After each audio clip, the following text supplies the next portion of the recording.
सध्या कराड चिपळूण राज्य महामार्गावरती जो रस्ता रोको करण्यात आलेला होता आणि ज्या ठेकेदाराच्या आडमुठेपणामुळे इथल्या स्थानिक नागरिकांना जो त्रास सहन करावा लागलेला होता, अखेर त्या ठिकाणी प्रशासकीय अधिकारी आलेले आहेत आणि त्याचबरोबर नॅशनल हायवे अथॉरिटीचे जे काय अधिकारी आहेत ते या ठिकाणी आहेत. आपण त्यांच्याशी बातचीत करणार आहोत.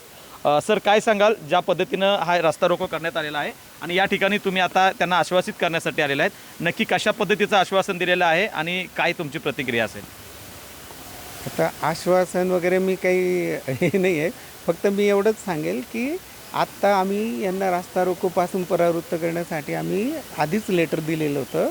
ते समजा तुमच्यापर्यंत वेळेवर पोहोचलं नसेल. आम्ही म्हटलं होतं की सध्या जड वाहतूक चालू आहे किंवा बंद आहे आणि पाऊस खूप आहे, तर तोपर्यंत तुम्ही रास्ता रोको करू नका. तुम्ही त्यांना आश्वासन दिलेलं नाही असं म्हणताय, त्याचा सरळ सरळ अर्थ होतोय. जबाबदारी झटकताय तुम्ही असं वाटत नाही? जबाबदारी झटकायचा विषय नाहीच आहे.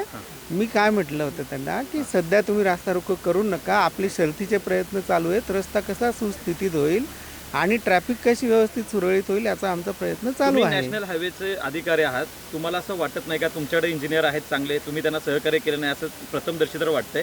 या अगोदर तुम्ही यांना गाईडलाईन्स केलं नव्हतं का आणि ही वेळ का आली? यात तुमचं हे अपयश तुमचं आहे असं तुम्हाला वाटतंय का? तुम्ही चुकलाय असं वाटतंय का?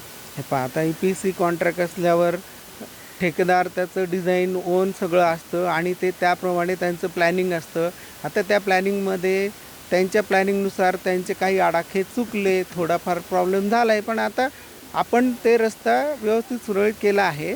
थोडक्यात तो डायव्हर्जन जर वाहून गेला नसता तर आपली वाहतूक पण बंद पडली नसती. दोघं स्लॅब आता झालेले आहेत. स्थानिक नागरिकांनी आता मगाशी म्हटल्याप्रमाणे की 20 तारखेला बैठक झाली, त्या वेळेला देखील त्यांनी सूचना केल्या होत्या. त्यांच्याकडं पुरेसं मनुष्यबळ जे कामगार लागतात ते नव्हते असं तुम्हाला वाटतंय? हो, ते आपलं ईदमुळे त्यांचा जो पिरियड होता ना आपला 28 जून ते 15 वगैरे, त्याच्यामध्ये थोडासा प्रॉब्लेम झालेला आहे. लेबर गँग वगैरे ज्या होत्या आपल्या सेंटरिंगच्या, त्यांच्यावर कारवाई केलेली का? त्यांना आपण आता शोकॉज नोटीस वगैरे दिलेली आपण. तुम्ही करा. त्रास किती झालाय तुम्हाला गंभीरता कळते? हे पहा, आता EPC कॉन्ट्रॅक्ट आहे, दोघं बाजूने असतात, त्यांना हिंड्रन्स असतात. ऐका एक सांगा, तुम्ही एवढा मोठा राज्य महामार्ग बंद राहतोय, सर माझा एक प्रश्न आहे तुम्हाला. झालेल्या गोष्टीपेक्षा आता सर्वसामान्यांना त्रास सहन करावा लागतोय, याला जबाबदार कोण आहे? जबाबदारी कोणीतरी घ्या ना. मी काय म्हणतोय, हे पहा, त्यांनी नियोजन चालू केलं होतं, संगम धक्क्यापासून चालू केलं होतं, झाडांची परमिशनला उशीर झाला, 3-4 महिने त्याच्यात गेले, त्याचं प्लॅनिंग तिकडूनच होतं. परमिशनला उशीर का झाला? आता ते झाला असेल, आता झाला म्हणजे तुम्ही प्रत्येक गोष्ट झटकताय याचं तुम्हाला वाटत नाही का? झटकायचा विषय नाहीये. आपण झाडांच्या परमिशनला थोडा उशीर झाल्यामुळे युटिलिटी शिफ्टिंग आणि रुंदीकरणाचं काम लगेच हाती घेता आलं नाही आणि त्यांना मग त्यामुळे ते स्ट्रक्चर थोडे त्यांनी तिकडे लक्ष डायव्हर्ट केलं. तरी आपला आत्ता 4 किलोमीटर रस्ता तर त्यांनी PQC केलेलाच आहे. म्हणजे त्यांनी तेवढा 13 किलोमीटरमध्ये तुम्हाला 4 किलोमीटरचा आता आहे दिलासा.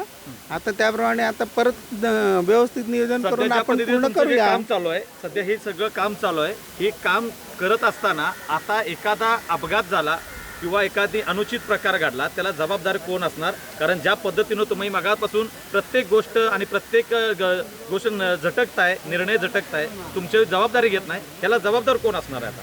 हे पहा, EPC कॉन्ट्रॅक्टर EPC कॉन्ट्रॅक्टर आहेत, 100% ते जबाबदार आहेत.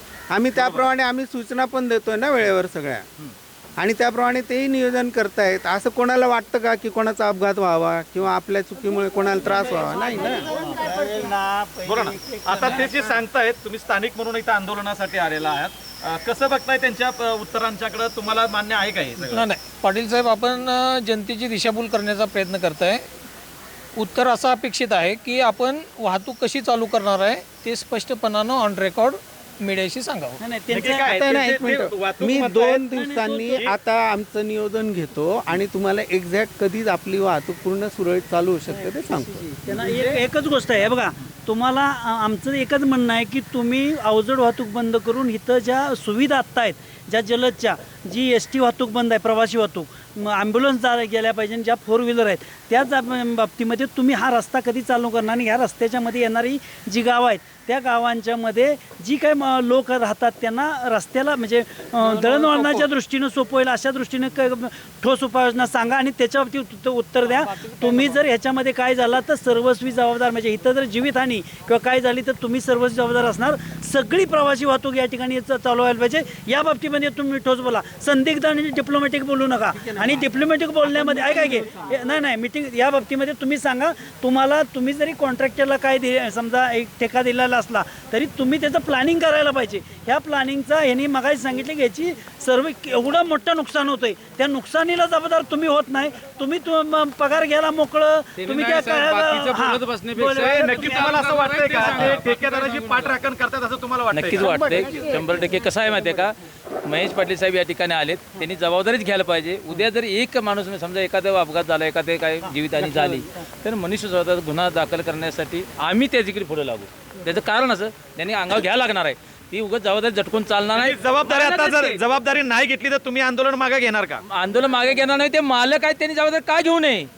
त्यांचाच कारभार आहे. चांगला कारभार केला असतं ते कौतुक आम्ही केलं असतं, पण कारभार ढिला असल्यामुळं त्याला भोगावं लागणार नाही त्यांना. ते असं भोगायला ते आयुष्यातनं उठतील ती असं काय करता येईल? जबाबदारी महेश सर घेणार का तुम्ही? जबाबदारी घेणार का तुम्ही?